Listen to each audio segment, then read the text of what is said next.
नमस्कार दोस्तों, next and now में आपका हार्दिक स्वागत है। मैं हूं पार्थ और आज हम बात करेंगे एक ऐसी हिस्टोरिक मीटिंग के बारे में जो नॉट ओनली एशिया की राजनीति को बल्कि पूरी दुनिया के पावर बैलेंस को बदल सकती है। हम बात कर रहे हैं प्रधानमंत्री मोदी और चीन के राष्ट्रपति शी जिनपिंग के बीच एससीओ समिट में हुई उस बातचीत की, जहां शी ने कहा ड्रैगन और एलिफेंट को साथ आना चाहिए। दोस्तों, क्या आप सोच रहे हैं कि जब दुनिया के दो सबसे बड़े डेमोक्रेसीज और इकोनॉमीज के लीडर्स मिलते हैं तो उनकी हर बात का मतलब केवल वर्ड्स से कहीं ज्यादा होता है। 31 अगस्त 2025 को चाइना के टिएनजिन शहर में जो कुछ हुआ वो सिर्फ एक रूटीन डिप्लोमेटिक मीटिंग नहीं थी। मोदी जी की 7 साल बाद चाइना विजिट, जो ठीक उसी समय जब अमेरिका ने इंडिया पर क्रशिंग 50% टैरिफ्स लगाए हों।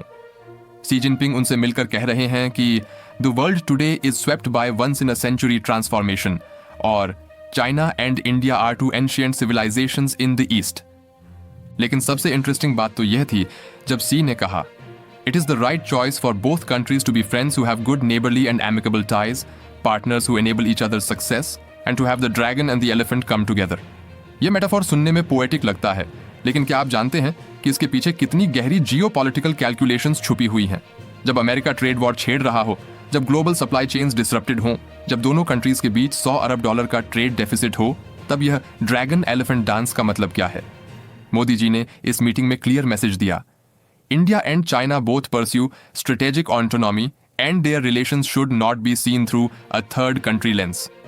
यह स्टेटमेंट अमेरिका को क्लियर सिग्नल है कि इंडिया अपनी इंडिपेंडेंट फॉरेन पॉलिसी मेंटेन करेगा। इस टॉपिक की महत्वता क्यों है? देखिए दोस्तों, यह मीटिंग सिर्फ डिप्लोमेटिक कॉर्टेसी नहीं थी। इसकी इंपॉर्टेंस को समझने के लिए आपको करंट ग्लोबल कॉन्टेक्स्ट देखना होगा। आप सोच रहे होंगे कि मोदी जी 7 साल बाद चाइना क्यों गए? 2020 के गलवान क्लैश के बाद तो रिलेशंस लोवेस्ट पॉइंट पर थे, लेकिन रीसेंट डेवलपमेंट्स ने सिनारियो कंप्लीटली चेंज कर दिया है। पहला, अमेरिका के 50% टैरिफ ने इंडिया को फोर्स किया है अल्टरनेटिव्स एक्सप्लोर करने को। दूसरा, चाइना भी ट्रंप के ट्रेड पॉलिसीज से अफेक्टेड है, इसलिए वो भी इंडिया के साथ कोऑपरेशन चाहता है। तीसरा, बोथ कंट्रीज रियलाइज करते हैं कि अकेले अकेले अमेरिका की इकोनॉमिक कोअर्शन से डील करना डिफिकल्ट है। चौथा, India China combined economy $40 trillion तक हो सकती है अगर प्रॉपर कोऑपरेशन हो। रीसेंट फिगर्स देखें तो इंडिया चाइना बायलैटरल ट्रेड $125 अरब तक पहुंच गया है, लेकिन $100 अरब का ट्रेड डेफिसिट इंडिया के अगेंस्ट है। मोदी जी ने इस इशू को डायरेक्टली रेज किया सी के साथ। एक हिंदी मुहावरा है, आपदा में अवसर। ट्रंप के टैरिफ ने जो क्राइसिस क्रिएट की है वो इंडिया और चाइना के लिए पार्टनरशिप का अपॉर्चुनिटी भी बन गई है। सी का ड्रैगन एलिफेंट डांस मेटाफोर इसी अपॉर्चुनिटी को कैप्चर करता है। क्रिटिकल एनालिसिस करें तो मल्टीपल पर्सपेक्टिव्स हैं। इंडियाज पर्सपेक्टिव, अमेरिका की बुलिंग से बचने के लिए चाइना के साथ टैक्टिकल पार्टनरशिप जरूरी है। चाइनाज पर्सपेक्टिव, इंडिया के साथ कोऑपरेशन से अमेरिका के एशिया पैसिफिक स्ट्रेटेजी को काउंटर कर सकते हैं। अमेरिकाज पर्सपेक्टिव, इंडिया चाइना रैप्रोचमेंट उनकी इंडो पैसिफिक स्ट्रेटेजी के लिए थ्रेट है। दोस्तों, अब बात करते हैं उस एलिफेंट इन द रूम की, इंडिया चाइना ट्रेड डेफिसिट। यह $100 अरब तक पहुंच गया है, जो इंडिया के लिए सीरियस कंसर्न है। मोदी जी ने सी से साफ कहा कि it is a fact that there is a large and ongoing trade deficit between India and China and this has been a matter of discussion over several years. Foreign secretary Vikram Misri ने explain किया कि यह issue broad strategic direction और engagement between the two countries के context में देखना होगा। आप सोच रहे होंगे कि इतना बड़ा ट्रेड डेफिसिट कैसे हुआ? मुख्य कारण है, पहला, चाइना मैन्युफैक्चरिंग हब है।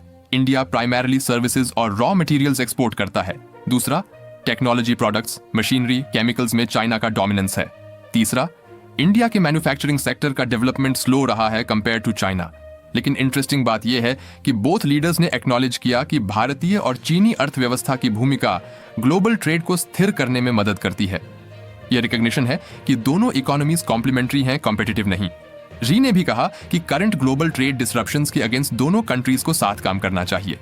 यह क्लियर रेफरेंस था ट्रंप के टैरिफ पॉलिसीज को। ट्रेड डेफिसिट सॉल्व करने के लिए कॉन्क्रीट स्टेप्स डिस्कस हुए। चाइनीज मार्केट में इंडियन प्रोडक्ट्स के लिए better access, technology transfer in manufacturing, joint ventures in third countries, services exports को बढ़ाना। दोस्तों, इंडिया चाइना रिलेशंस में सबसे सेंसिटिव इशू है बॉर्डर डिस्प्यूट।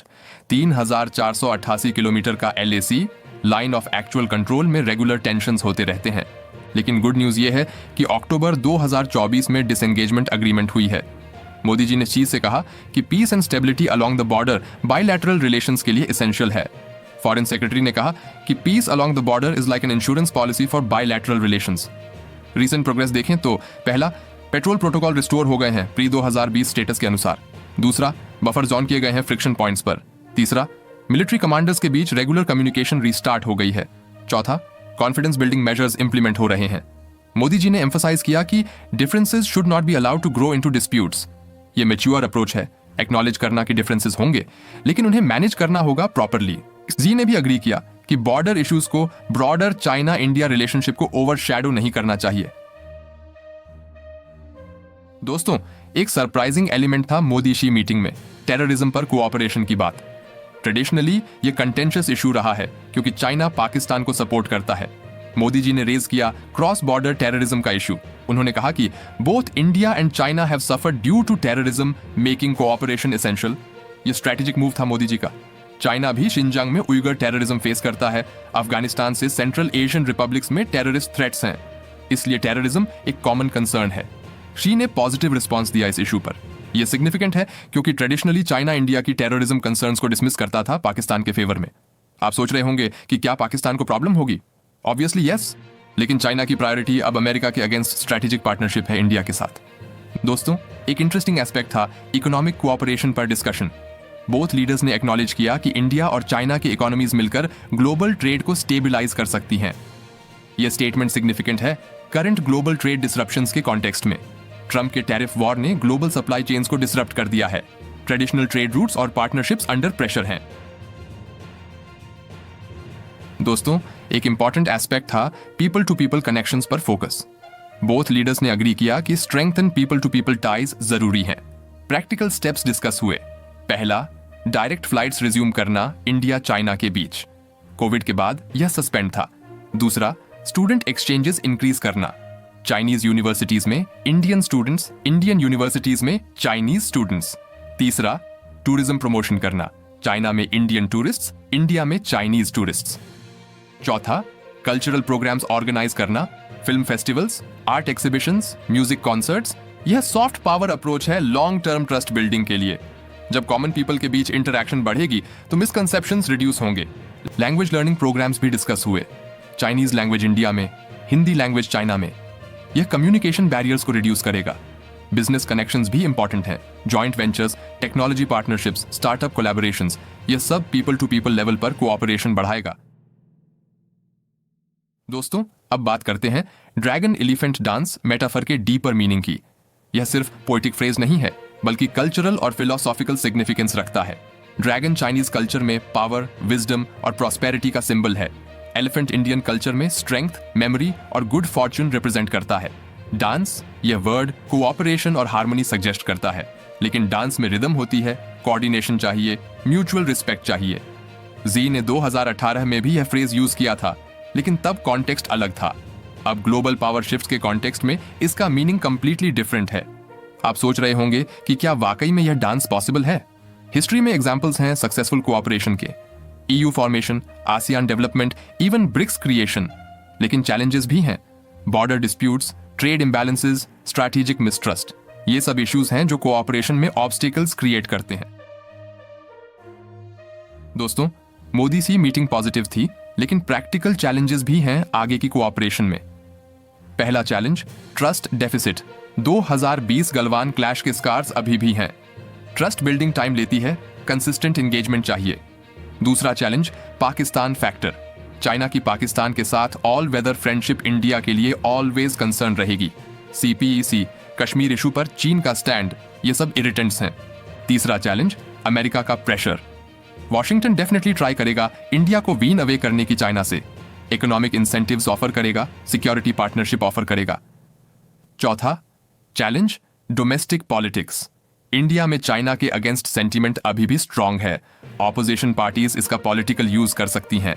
पांचवा challenge, implementation.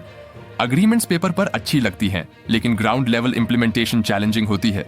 Border issue particularly sensitive है। कोई भी स्मॉल इंसिडेंट पूरी कोऑपरेशन को डीरेल कर सकती है। ट्रेड डेफिसिट भी पर्सिस्टेंट प्रॉब्लम है। चाइना को स्ट्रक्चरल चेंजेस करनी होगा अपनी इकोनॉमी में इंडिया के प्रोडक्ट्स को बेटर एक्सेस देने के लिए। तो दोस्तों, आपको क्या लगता है, क्या ड्रैगन और एलिफेंट वाकई में साथ डांस कर सकते हैं, या फिर ये सिर्फ डिप्लोमेटिक रेटरिक है जो प्रैक्टिकल चैलेंजेस के सामने फेल हो जाएगी? कमेंट करके बताइए आपकी राय क्या है।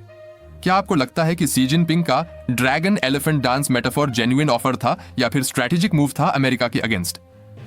अगर यह डिटेल्ड एनालिसिस आपको इंफॉर्मेटिव लगी हो और आप इंटरनेशनल रिलेशंस की कॉम्प्लेक्सिटी को बेटर समझ पाए हों तो लाइक करना न भूलें। शेयर करें अपने फ्रेंड्स के साथ जो जियोपॉलिटिक्स में इंटरेस्टेड हैं, क्योंकि इन्फॉर्म्ड सिटीजंस बेहतर डेमोक्रेसी बनाते हैं। सब्सक्राइब करें हमारे चैनल को ताकि आपको मिलती रहे ऐसी in depth analysis international affairs की। मिलते हैं अगली एक्साइटिंग जियोपॉलिटिकल एनालिसिस में। तब तक के लिए स्टे क्यूरियस, स्टे इन्फॉर्म्ड। धन्यवाद।